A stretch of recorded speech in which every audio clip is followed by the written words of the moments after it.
Hey, how's it going? My name is Chris Atkins, and I'm here to talk about the Module 8 video discussion 4. And we're talking about the Hockaday case here, and we're going to apply the Chapter 9 concepts to it. So let's get to it.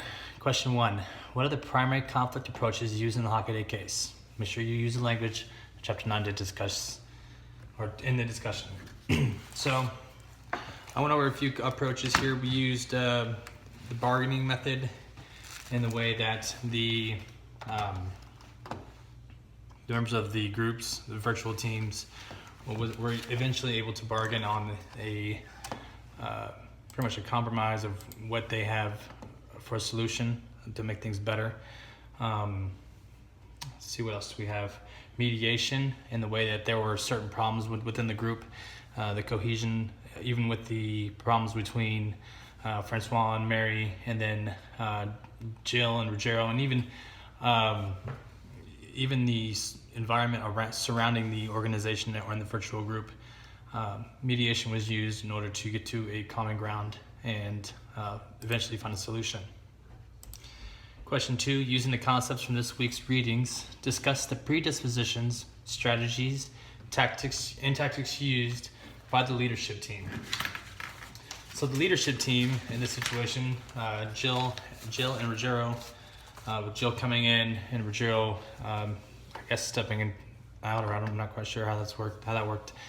But the concepts, the predispositions were to make the response teams faster and make the team a better cohesion group, and make it so that the workload was evenly distributed.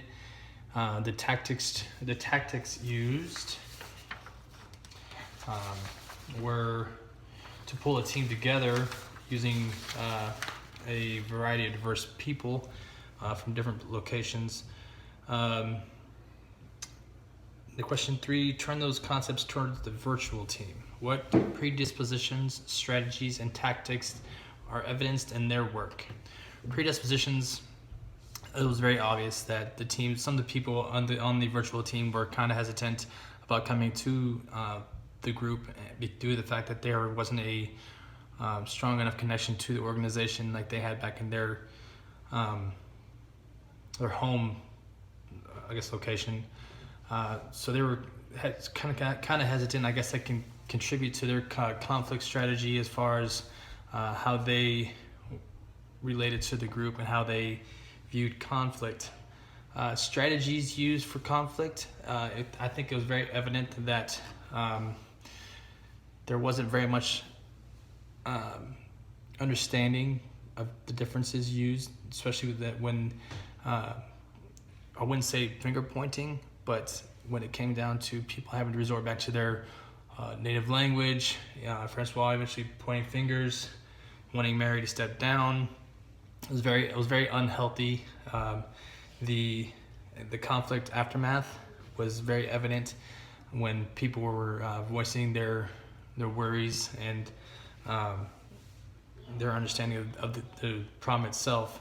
So, and then the tactics used by the virtual team, I think some of them were really well. I think Mary did great. I think Jill did a wonderful job in the way that she would go back and resort to Ruggiero and get that kind of like that third-party arbitration.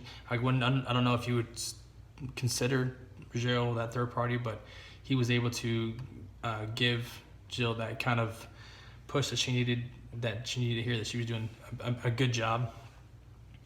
Finally, after reading and thinking about Chapter 9, is there anything new you believe Jill should consider? Be sure to cite the text in your discussion. So, after reading the Chapter 9 and thinking about the Hockaday case, I think it's important to note that conflict is an important part of organizational growth and even human growth. Becoming a more rounded person, you need to be able to have conflict to hear where people stand, what you could be doing better. I think that when people take the time to complain or voice their opinion or fight back, as long as it's in a healthy and productive way, that there should be room for it. So in this case, I think that Jill should consider continuing with her management position and going into the med position, but make room for that needed conflict. Have a set time and set place for that, and have